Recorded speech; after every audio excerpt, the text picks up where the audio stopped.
It's been another really interesting week in the world of AI. We got new models that train themselves, AI infiltrating every part of advertising, including what AI will look like in the apocalypse, plus some new ChatGPT features, and probably the best dance moves you'll ever see coming from a humanoid robot. So don't want to waste your time? Let's get right into it. Starting with AlphaEvolve out of Google DeepMind. This is a self-improving AI that doesn't just write code, it actually evolves the code. So AlphaEvolve actually uses two of Google's models. It uses Gemini Flash and Gemini Pro. So it uses Gemini Flash to maximize the breadth of ideas explored, while using Gemini Pro to provide critical depth with insightful suggestions. So imagine it like this. When you're trying to think of like a novel solution for a problem you're trying to overcome, you might brainstorm a whole bunch of ideas and just sort of dump them all out. Some of the ideas will be good, some of them will be really bad, and most of them will probably be somewhere in the middle. Well, that's what Gemini Flash is doing. It's trying to just brain dump a whole bunch of potential ideas to solve this problem. And then Gemini Pro steps in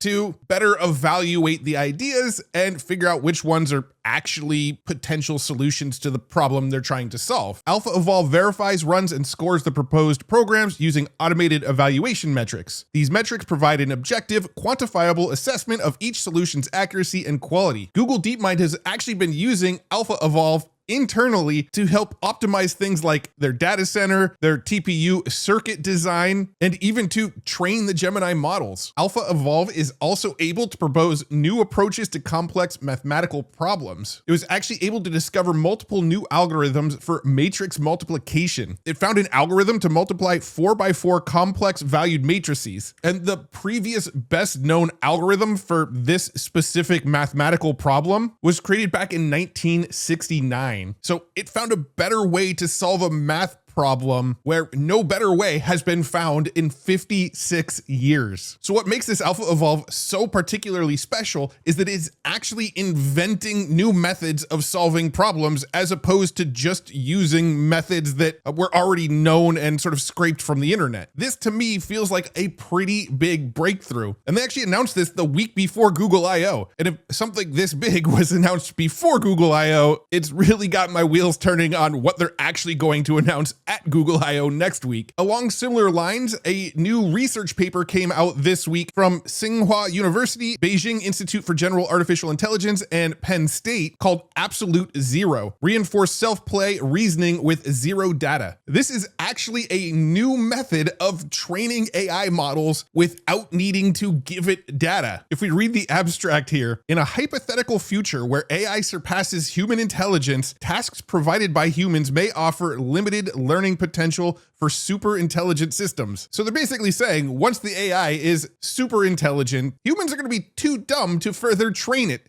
And what do we do then? To address these concerns, we propose a new RLVR paradigm called Absolute Zero, in which a single model learns to propose tasks that maximize its own learning progress and improves reasoning by solving them without relying on any external data. Under this paradigm, we introduce the Absolute Zero Reasoner, a system that self-evolves its training curriculum and reasoning ability by using a code executor to both validate proposed code reasoning tasks and verify answers, serving as a unified source of verifiable reward to guide open-ended yet grounded learning. So basically what it's doing is it's creating its own problems to solve, like coding and math problems. It then attempts to solve those problems, and then using a code executor, double checks to see whether or not the solution that it came up with was correct or not. And then it continues to loop on this process. So despite being trained entirely without external data, AZR achieves overall state-of-the-art performance on coding and mathematical reasoning tasks, outperforming existing zero-setting models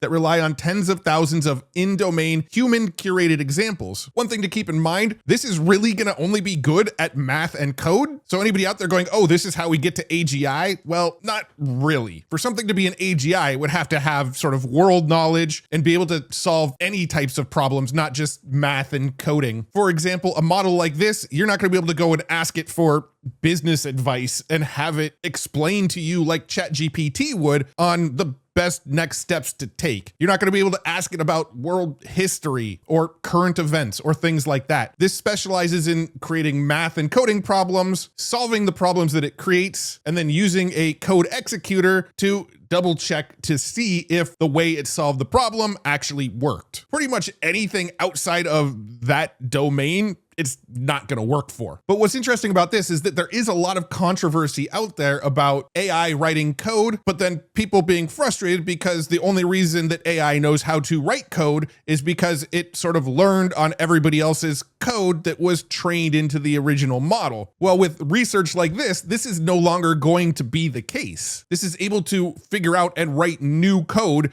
that wasn't trained in by humans. It's actually creating the new code and then testing what it created. All right, let's talk about AI in advertising, because AI is about to infiltrate every aspect of advertising. Companies that are trying to get in front of you are going to use AI to figure out the best ways to get in front of you, and services that rely on ads like Netflix and YouTube are going to leverage AI to try to put the best ads in front of you at the exact right time. Now, earlier this week, the president of Stripe interviewed Mark Zuckerberg, and he broke down his vision for how advertising will work in the future for the advertisers who use platforms like Facebook and Instagram. You know, it used to basically be, if you wanted to run ads, you had to come up with your own creative, and you had to come up with who you wanted to reach. You had to kind of have a sense of who your customers were and do a lot of your own measurement. And over time, we've just automated more and more of this stuff. So the basic end goal here is any business can come to us, say what their objective is. I want to get new customers to do this thing. I want to sell these things. Tell us how much they're willing to pay to achieve those results, connect their bank account, and then we just deliver as many results as we can. In a way, I mean, it's kind of like the ultimate business results machine. But it will be possible in the future that if you're running a small business or maybe even a larger one, you won't even need to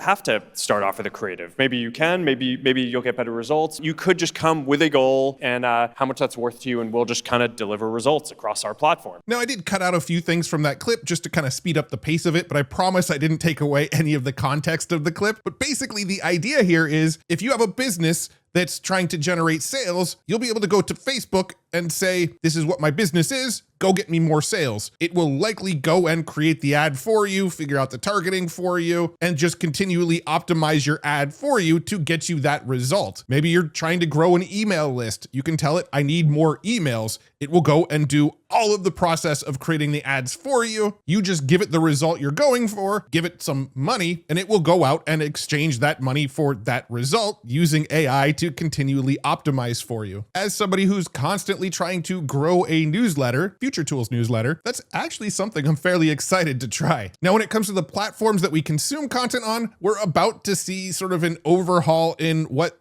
that advertising looks like to us as well, thanks to AI. According to this article on The Verge, apparently Netflix is trying to use AI to make ad breaks look less like ad breaks. Now, I'm not 100% certain what this is actually going to look like. The details are a little bit fuzzy still, but you can see the subheadline here. The new format will let advertisers make spots that blend in with its shows and movies. Netflix had an event this week called Upfront, and they demonstrated an example that placed the image of a product over a background inspired by one of its shows, like Stranger Things. I guess you're going to be able to have various Netflix IP in the background of your ads to make it look a little bit more native to the show that you're watching. If you're on Netflix's ad-supported plan, that means you might see an ad that blends in with the show you're watching, whether it's Bridgerton or Wednesday. Netflix says advertisers can insert this new ad format in the middle of what you're watching or put them on the screen when you hit pause. When we check out the actual press release on the Netflix website here, we can see this section called Creative Formats. Netflix debuted a new modular framework for ad formats that leverages generative AI to instantly marry advertisers' ads with the worlds of our shows. I'm guessing this is one of the examples here of what it could look like. We can see it's for the show Wednesday, but we also see Wendy's, Booking.com, and Cheetos on the actual ad. So if you're on one of the Netflix plans with ads, you've got that to look forward to. YouTube is also changing things up using AI in their advertising.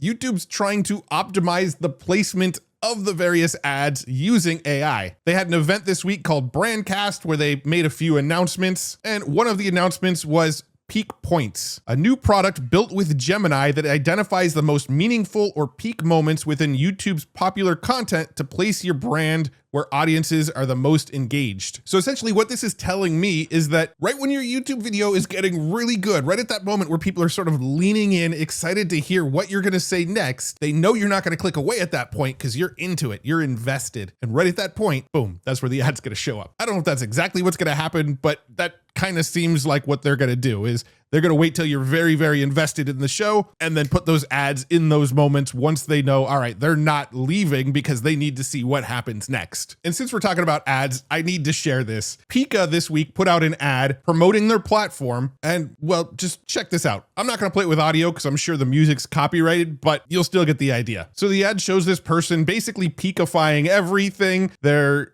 putting a claw for a hand, they're playing with their cat and then glitterifying their cat and then blowing their cat up and making it float away. And it seems like a pretty fun video of them just having fun playing with Pika, turning their dirty laundry into butterflies and their plants into balloons. And then it takes a bit of a turn. We see from outside the window, it zooms out and it turns out they're in a post-apocalyptic wasteland and everything's on fire and falling apart. And then it jumps back inside and she's having fun turning her cat poop into a little mini tree, dancing around the house and pretty much Pikifying everything while again, we're reminded that the world outside is burning down around them. A crazy person comes to the door and offers some cooked rats. And of course, she Pikifies that person and turns the rats into cotton candy. She then proceeds to Pikify everything in her life while eating the cotton candy. And then at the end, we are reminded that she's actually sitting there eating rats. And the cat we've been seeing the whole time is a dead taxidermied cat, I guess, with the tagline at the end,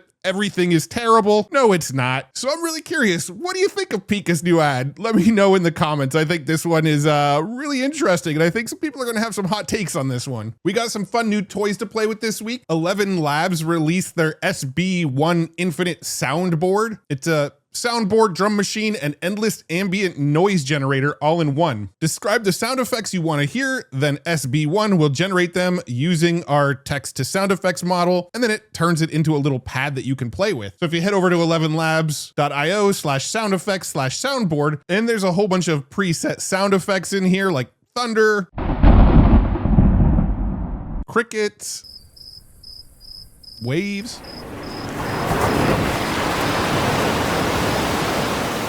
There's a drum machine in here with like various kick drums and snares. You can even map them to your keyboard. Movie sound effects. Animal sounds. But you can create your own soundboards as well. So if I come down to one of these empty slots down here, and click on it, it opens up this sidebar here where I can generate anything, like a burp. It gives me 4 options. And if I like one, I click add, and now it's part of my soundboard. There you go.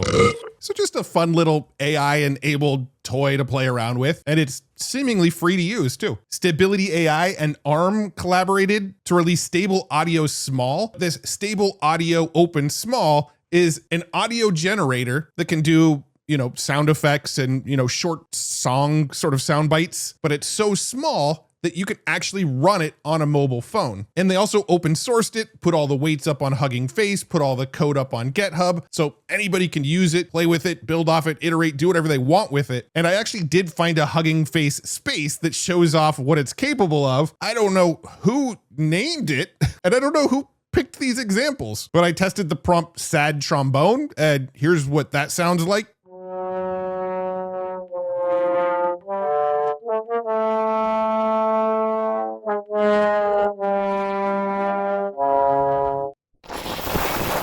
I don't know what happened at the end there. It only creates 12 seconds of audio, so I'm not sure exactly what the use case is for this on a mobile phone, but it could be run on a mobile phone. Also, if you ever wanted to know what a ghost peeing in a server room sounds like, here you go.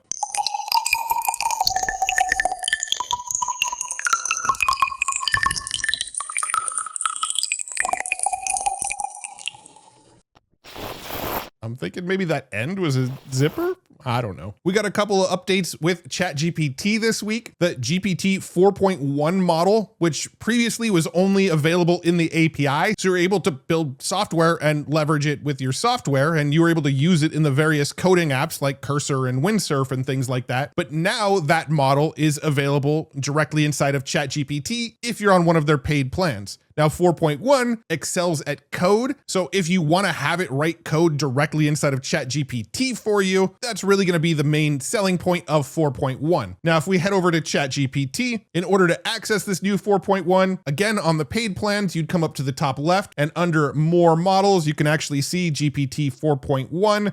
Great for quick coding and analysis, and 4.1 mini, faster for everyday tasks. My main go-tos are still 4.0 and 0.3, but if I wanted to mess around and write some code directly inside of ChatGPT, I would use 4.1.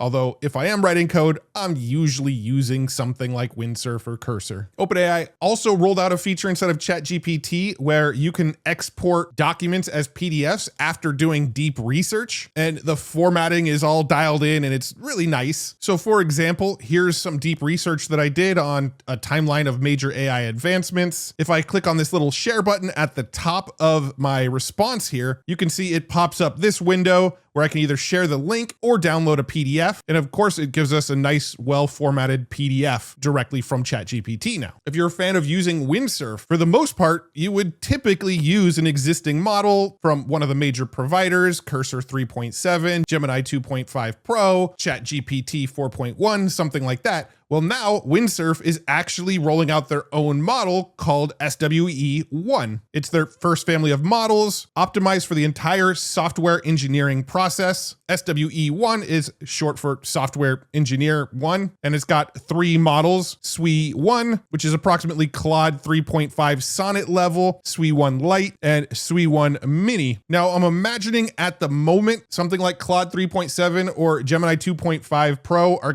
still going to be a little bit better than this model. But right now, if you do use WindSurf, this model is available to all paid users, and it uses 0 credits per prompt. So there's really no limit to how much you can use this model right now if this model is good enough for what you want to use it for. I also came across this little diagram here over on X from Aidit called "This is literally how Microsoft is winning the AI race." And I just really liked this image because, as we know, Microsoft has a 49% profit share in OpenAI, and Microsoft also owns VS Code. Well, both WindSurf and Cursor, the 2 biggest AI coding platforms out there, were both forked from VS Code. OpenAI now owns WindSurf. They recently acquired them for $3 billion, and OpenAI was an early investor in Cursor. So they fully own WindSurf. They own a percentage of Cursor, and Microsoft essentially makes money when people use WindSurf or Cursor due to this sort of pass through from OpenAI here.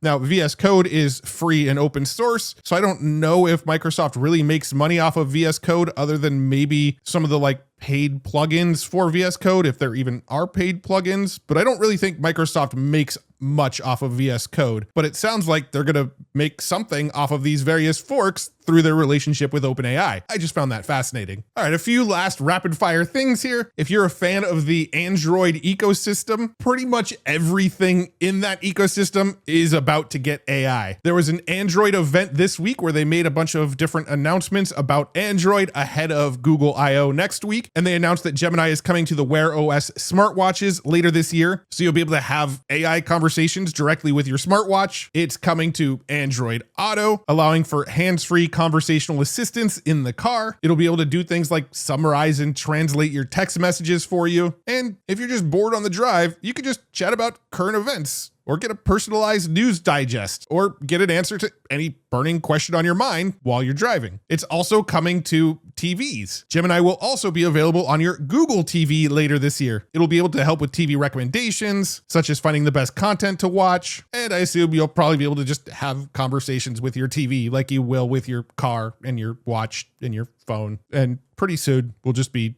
talking to every inanimate object in our house. I, for one, am excited about when Gemini comes to my toaster oven because I really need someone to talk to when I'm making my toast. There's a new AI model for text to Lego. You give it a text prompt and it will actually figure out how to make that thing with Legos. Carnegie Mellon University unveiled LegoGPT this week, and some of the examples they showed are like a sofa, a bed, a mug, a chair, a camera. Now, this was actually trained on a pretty small data set, so there's definitely a lot of things it won't create, and most of what they show in their examples are pretty basic things, but they were also able to feed the information to a robot, and the robots were actually able to assemble the things for them that came out of LegoGPT. So if we sort of fast forward through this video here, we could see at the end, the two robots essentially made a very basic Lego guitar. I'm assuming from the text prompt guitar. Now, this is available on Hugging Face, and I gave it the prompt Wolfe howling at the moon. Imagine that. And well,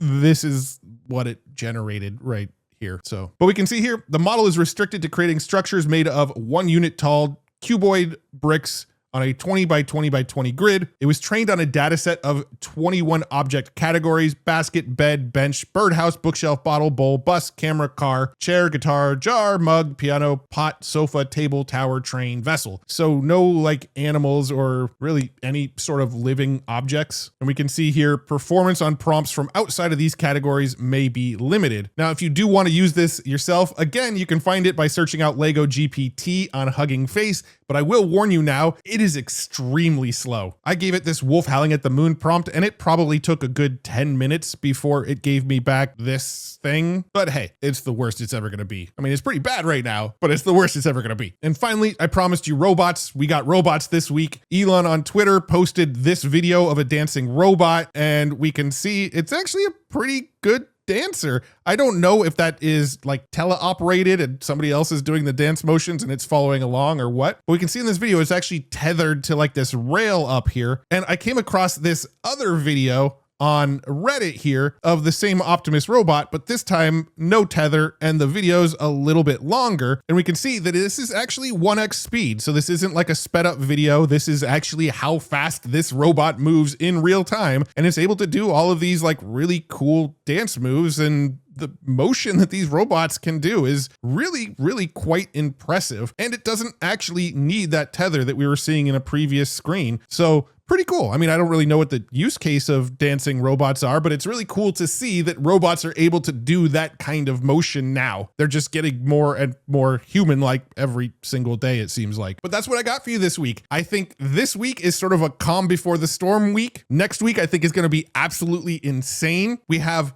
Microsoft Build up in Seattle, followed immediately by Google I/O. They overlapped those events in the same exact week. So we're going to be getting announcements out of Google next week. We're going to be getting announcements out of Microsoft next week. OpenAI has a tendency to try to overshadow the announcements of some of the bigger companies. So don't be shocked if you see some OpenAI announcements next week. We're also hearing rumors that Anthropic is about to release like Opus 4. There's also rumors about DeepSeek R2 coming out soon.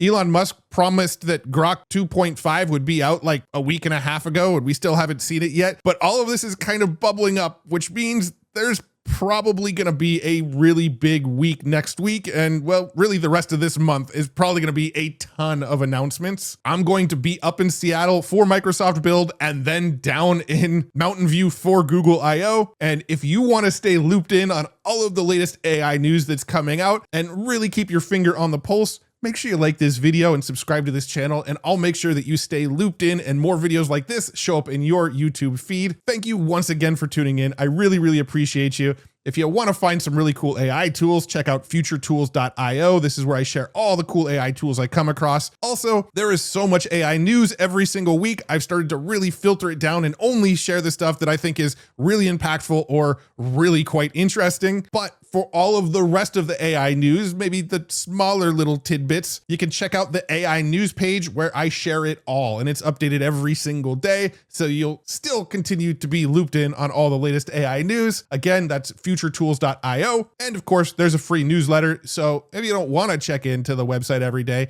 Just twice a week, I'll send you an email with just the coolest tools I come across and the most important AI news that you need to know. It's totally free. You can get on board over at futuretools.io and click this join the free newsletter button. And thanks again for hanging out with me and nerding out with me today. It's been really, really fun sharing all this cool stuff. I really, really appreciate you. And hopefully I will see you in the next one. Bye-bye.